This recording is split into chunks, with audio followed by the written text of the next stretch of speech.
ফেসবুকে পে আউটে যদি একটু ভুল করেন 1 টাকাও আপনাকে দেবে না, $1 আপনাকে দেবে না। স্ক্রিনে দেখতে পাচ্ছেন লিটন মিয়া সিঙ্গাপুর থেকে ওনার আইডিটা আমার কাছে দিয়েছে। এই যে দেখতে পাচ্ছেন পুরো আইডিটাই অ্যাক্সেস আমার কাছে। এই ভাইটা পে আউটে ভুল করছে, নাম হচ্ছে লিটন মিয়া। হ্যাঁ, ওনার পে আউটে ব্যাংক সেট আপ এটা সব কিছু ওনার স্ত্রীর নামে দিয়ে দিছে। স্ত্রীর নামে টিন সার্টিফিকেট, স্ত্রীর নামে ব্যাংক অ্যাকাউন্ট, ঠিক আছে, কিন্তু ওনার পে আউটে ওনার নাম দিছে, লিটন ভাই নাম দিছে। তো যার নামে টিন সার্টিফিকেট, যার নামে পে আউট, তার নাম কিন্তু সমস্ত কিছু দিতে হবে, ঠিক আছে। তো অনেক ভুল করে রাখছে।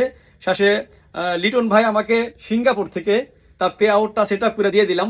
পূর্বে ছিল দেখেন মানে কোনো আর্নিং, সব আর্নিং বন্ধ করে দিয়েছিল, দেখতে পাচ্ছেন স্ক্রিনে। আর আমি কাজ করার পরে এখানে 6 এপ্রিল পর্যন্ত হোল্ড করে রাখছে। তো পে আউট করার পরে 5 থেকে 7 দিন হোল্ড করে রাখে, ঠিক আছে। তো আমি আপনাদেরকে মূল বিষয়টা দেখাইতেছি। এটা হচ্ছে লিটন মিয়া সিঙ্গাপুর, বুঝতে পারছেন। সিঙ্গাপুর থেকে ওনার আইডি এখন পুরোটা কিন্তু আমার হাতে। আমি তো আপনাদেরকে দেখাইতেছি কি সমস্যা। এই দেখেন আমি প্রোফাইলে ক্লিক করলাম, এই যে প্রোফাইল ড্যাশবোর্ডে যাব, ঠিক আছে। প্রফেশনাল ড্যাশবোর্ডে আমি ক্লিক করে দিলাম। এখন এই যে লিটন ভাই এখানে আমি ক্লিক করে দিলাম। দেখেন ওনার monetization your content is not earning মানে, ঠিক আছে, ওনার আর্নিংটা একেবারে বন্ধ করে দিছে। এর কারণ হচ্ছে ওনার পে আউটের সমস্যা। এই যে আমি মনিটাইজেশনে যাব, মনিটাইজেশন যাওয়ার পরে আমি কিন্তু এখন এই যে এটা ঠিক করে দিছি, দেখছেন your pay out account was recently update, আমি আপডেট করে দিছি। হোল্ড করে রাখছে 6 এপ্রিল পর্যন্ত। 6 এপ্রিলের মধ্যে এটা আমি পে আউট করে দিছি।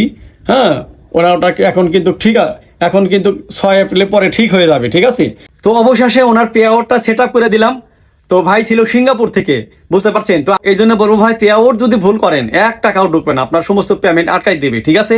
এই জন্য পে আউটটা ঠিক করে দিলাম। সিঙ্গাপুর থেকে আইডিটা দিছিল। যারা আমাকে কাজ দেন, ঠিক আছে, আমি শুরুতে বলবো আপনার user ID, password ID, access, পুরো অ্যাক্সেস আমাকে দিবেন, ঠিক আছে।